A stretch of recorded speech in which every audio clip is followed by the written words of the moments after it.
Oi, galerinha do YouTube, tudo bem? Bom dia. Hoje é dia 12, segunda-feira. Vamos ler Gênesis 12, Jó 12 e Mateus 12. Vamos lá? Vocação de Abraão, os patriarcas, a partir desse capítulo. O Senhor disse a Abraão: Deixa a tua terra, a tua família e a casa de teu pai e vai para a terra que eu te mostrar. Farei de ti uma grande nação, eu te abençoarei, exaltarei o teu nome, e tu serás uma fonte de bênçãos.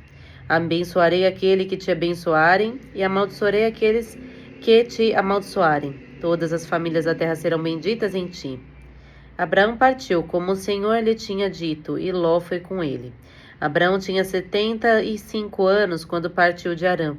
Tomou Sarai sua esposa e Ló, filho de seu irmão, assim como todos os bens que possuía e os escravos que tinham adquirido em Harã, e partiram para a terra de Canaã. Ali chegando, Abraão atravessou a terra até Siquém, até o carvalho de Moré. Os cananeus estavam então naquela terra.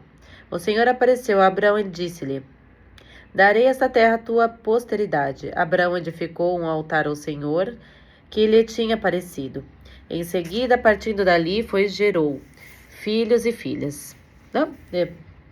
Desculpa, gente. Em seguida, partindo dali, foi para a montanha que está ao oriente de Betel, onde levantou a sua tenda, tendo Betel ao ocidente e Ai ao oriente. Abraão edificou ali um altar ao Senhor e invocou o seu nome. Continuou depois sua viagem de acampamento em acampamento para Neguebe. Abraão no Egito. Sobreveio, porém, uma fome na região, e sendo grande a miséria, Abraão desceu ao Egito para aí viver algum tempo. Quando estava para entrar no Egito, disse a Sarai sua mulher: Escuta, sei que és uma mulher formosa. Quando os egípcios te virem, dirão: É sua mulher, e me matarão, conservando-te a ti em vida. Dize, pois, que és minha irmã, para que eu seja poupado por causa de ti, e me conservem a vida em atenção a ti. Chegando Abraão ao Egito, os egípcios notaram que sua mulher era extremamente bela.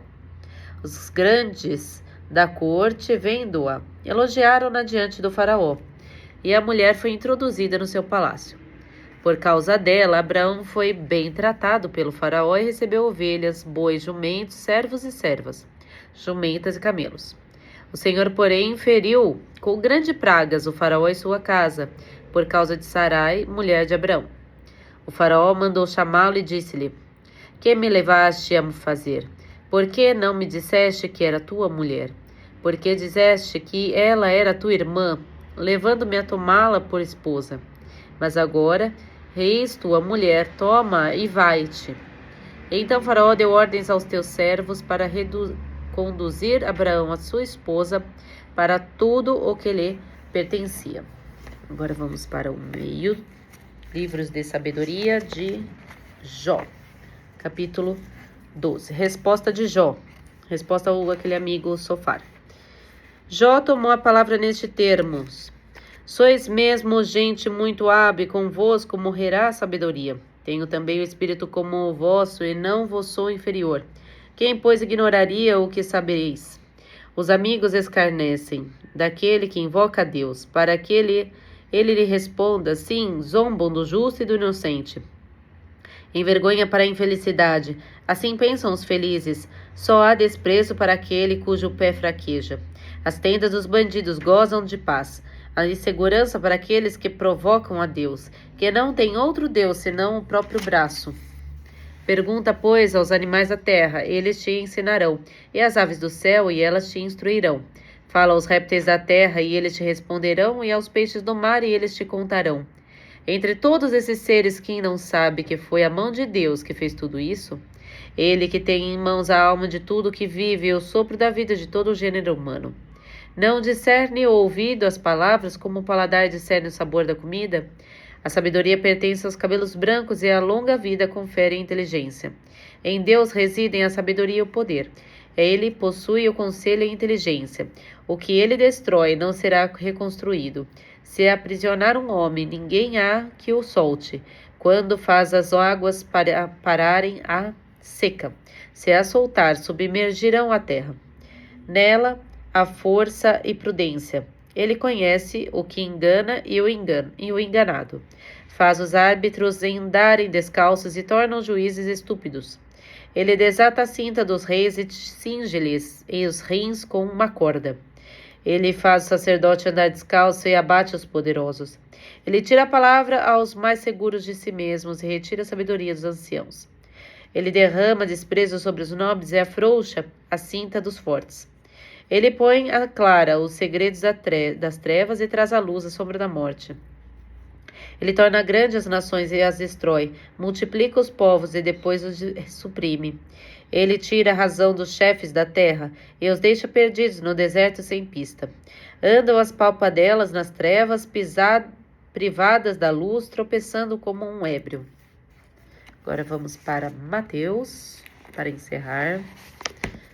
Capítulo 12. O ser humano é mais que sábado. Atravessava Jesus os campos de trigo num dia de sábado. Seus discípulos, tendo fome, começaram a arrancar as espigas para comê-las. Vendo isso, os fariseus disseram-lhe: Eis que teus discípulos fazem o que é proibido no dia de sábado.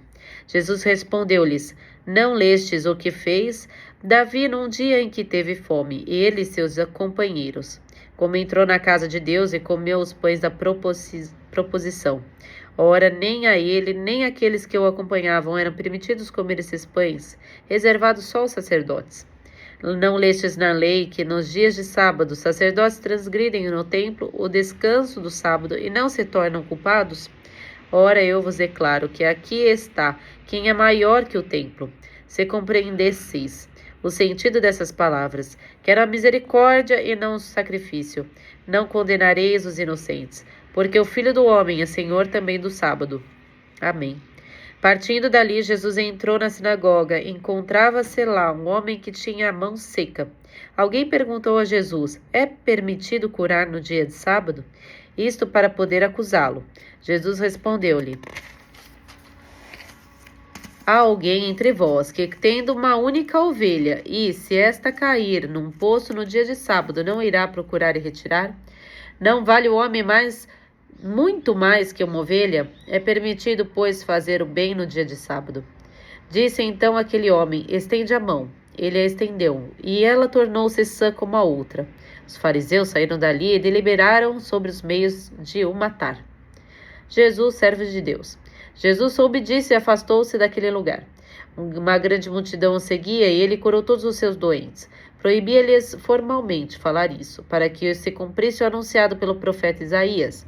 Eis o meu servo, a quem escolhi, meu filho bem-amado, em quem minha alma pôs toda a sua afeição. Farei repousar sobre ele o meu espírito e ele anunciará a justiça aos pagãos. Ele não disputará, não elevará sua voz, ninguém ouvirá sua voz nas praças públicas. Não quebrará o caniço rachado, nem apagará a mecha que ainda fumega, até que faça triunfar a justiça. Em seu nome as nações pagarão, porão sua esperança. Discussão a propósito de um milagre. Apresentaram-lhe depois um possesso cego e mudo. Jesus o curou de tal modo que ele falava e via. A multidão admirada dizia: Não será este o filho de Davi? Mas ouvindo isso, os fariseus responderam: É por Beelzebul, chefe dos demônios, que ele os expulsa. Jesus, porém, penetrando nos seus pensamentos, disse: Todo reino dividido contra si mesmo será destruído. Toda cidade, toda casa dividida entre si, mesma não pode subsistir. Se Satanás expele Satanás, está dividido contra si mesmo. Como, pois, subsistirá o seu reino? E se eu expulso os demônios por Beelzebul, por quem é que vossos filhos os expulsam? Por isso, eles mesmos serão vossos juízes. Mas se é pelo Espírito de Deus que expulsa os demônios, então chegou para vós o reino de Deus. Como pode alguém penetrar na casa de um homem forte e roubar-lhe os bens, sem ter primeiro amarrado este homem forte? Só então pode roubar sua casa. Quem não está comigo está contra mim. Quem não ajunta comigo espalha. Por isso eu vos digo, todo pecado e toda blasfêmia serão perdoados aos homens, mas a blasfêmia contra o Espírito não lhes será perdoada. Todo o que estiver falado contra o Filho do Homem será perdoado. Se, porém, falar contra o Espírito Santo, não alcançará perdão, nem neste século, nem no século vindouro. Ou dizeis que a árvore é boa e o seu fruto bom, ou dizeis que é má e seu fruto mau, porque é pelo fruto que se conhece a árvore.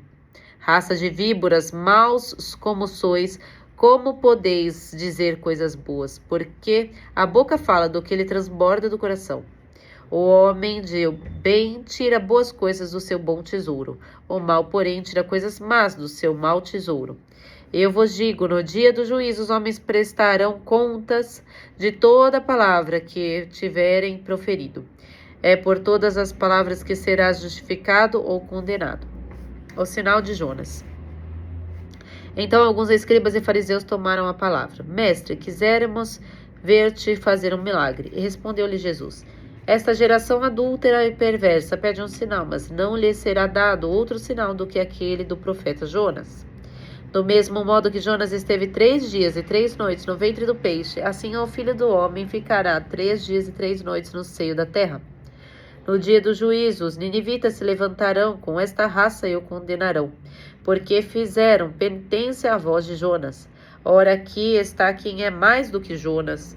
No dia do juízo, a rainha do sul se levantará com esta raça e o condenará, porque veio das extremidades da terra para ouvir a sabedoria de Salomão. Ora, aqui está quem é mais do que Salomão. Quando o espírito impuro sai de um homem, ei-lo errante por lugares áridos, à procura de um repouso que não há. Diz ele então: voltarei para a casa da onde saí, e voltando encontrará vazia, limpa e enfeitada. Vai então buscar 7 outros espíritos piores que ele, entram nessa casa e se estabelecem aí, e o último estado daquele homem torna-se pior que o primeiro. Tal será a sorte daquela geração perversa. Amém. Deus seja louvado.